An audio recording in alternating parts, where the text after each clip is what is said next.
Hi, my name is Adam Bergman, partner with the IRA Financial Group, president of the IRA Financial Trust Company. Today I want to discuss what is unrelated business taxable income, also known as UBTI or UBIT. Don't be alarmed, don't be embarrassed if you've never heard of this term. 99% of Americans, or 95% or so of Americans that use retirement money to make investments like stocks or mutual funds, they'll never encounter unrelated business taxable income. Why? Because it's really only triggered in the alternative asset world.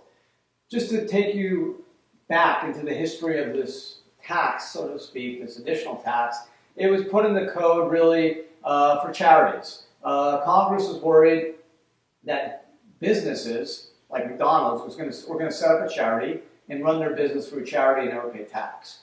So they set up these rules that were really targeting charities because IRAs and 401ks really weren't, especially IRAs, weren't established until the 70s. So these rules were put in before then to really target charities. They didn't want charities or businesses to run and set up charities to run their business and never pay tax. So these unrelated business taxable incomes really hit charities like hospitals, for example, who have gift shops or parking facilities. Those trigger unrelated business taxable income because they generate income unrelated to their exempt purpose. If you're a hospital and you generate parking income or income from selling food or flowers, that's not really related to your exempt purpose or of helping and healing people. So the IRS felt that, okay, we're going to tax it. And that's kind of the way it works, and that's why a lot of charities will outsource parking or those types of services and just collect rental income, and the rental income generally is exempt from UBIT. UBIT is triggered in three ways, and that's why it now is important when you do IRA investments to know about UBIT. IRAs are taxed under 501 like charities, so unfortunately they fall into this whole UBIT world. So you really, if you're not doing these three things, you do not have to worry about UBIT. Margin to buy stock, number one. Non-recourse loan to buy real estate. Why does it have to be non-recourse? Because if you personally guarantee the loan, you're going to trigger a prohibited transaction. So it's got to be a non-recourse loan to buy real estate. If you use an IRA for that, you can trigger UBIT. And third, if you invest in an active trader business, like a restaurant, through a pass-through entity, like an LLC or partnership. A corporation, a C Corp, is not a pass-through entity, so it doesn't trigger the UBIT. So if you're not doing those three things, if you're buying Apple stock, which is a C Corp, think of a C Corp as a big box. All that income is boxed in. There's a C Corp tax. So that's why when you buy mutual funds, or 99% of all public companies are C Corp, you're not going to trigger UBIT because you're not investing in an active business through an LLC or partnership. You're investing it through a C Corp. So that's why most people use their IRA to buy stocks or mutual funds. Never have to worry about UBIT. But for all of you guys and ladies who want to use IRA or 401k money to do alternative assets like real estate, you need to be concerned about UBIT. If you're going to use margin to buy stock, which really doesn't happen, but non-recourse loan to buy real estate in the IRA world happens, and invest in an active trader business through a pass-through entity like an LLC, since LLCs pretty much are 95% of all new businesses set up use LLCs, it gets triggered quite often.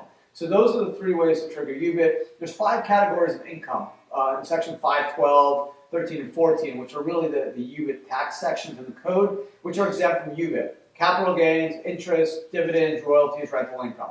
So if you buy a house in an IRA, generate rental income, not going to be UBIT. Unless there's a loan associated with the IRA in that real estate property, you're not going to have UBIT. Royalties from patents, copyrights, no UBIT. If you, generate capital gains, buy and sell stock, buy and sell cryptos, buy and sell real estate, no UBIT. Interest from hard money loans, no UBIT. Dividends from stocks, no UBIT. So that's why 95% of Americans really never have to deal with UBIT. If you're buying C Corp stock, mutual funds, the dividends, the capital gains, or even bonds, the interest, you're not going to deal with UBIT. But if you're doing alternative assets, real estate, if there's a non-recourse loan associated with the real estate, if you're investing in a private equity fund, hedge fund, private business through a pass-through entity, you need to be aware of UBIT. UBIT, the tax can go up to 39.6%. It's trust income tax rates. It's not going to be lower based off the Trump tax plan at this point, 2017. So you're talking about very high tax rates. In order to hit that high tax bracket, you really only need about $20,000 or so of unrelated business taxable income. There is an exemption if you have less than $1,000. You don't have to pay the tax. You pay it under 990T as in Thomas. That's the form you pay it. You don't pay it personally. Your IRA will pay it. This is something that it's self-reported. It's not reported often. Master limited partnerships are starting. Morgan Stanley's of the world are starting to report them. UBS, whoever you use to buy master limited partnerships, which are basically a lot of ways people invest in oil and gas type of investments in a master limited partnership because it's a partnership, not a corp. It could generate UBIT in the IRA if you use IRA or 401k money. They will actually file a 990T for you. That was not done as much as it should in the past. Now it is, so that's something to be aware of. If you're going to be buying MLPs with your IRA, talk to your financial advisor about the UBIT. If you're going to invest in an active trader business, like a friend's pizza restaurant or a consulting business, you need to think about UBIT to change the dynamics, the economics of your deal. You're using a Roth IRA, you expect to have tax-free growth. Now you got to deal with 40% tax on a UBIT. You're not happy. Non-recourse loans, unrelated debt finance income, which is all part of the unrelated business taxable income world, it could change it up. Let's say you take $100,000 and you get a $100,000 non-recourse loan in your IRA. So you have 50% debt, 50% equity. You buy a house for the 100 cash, 100 loan, and you generate $50,000 net after depreciation expenses. Half of that, which is associated with the leverage, is subject to this UBIT, which again go up to 39.6%.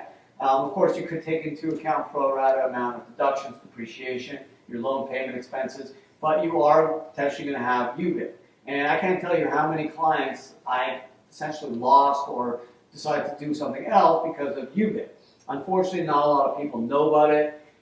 Even attorneys, tax attorneys, CPAs, it's not something, unless you're dealing a lot with charities or retirement accounts, you're ever going to encounter.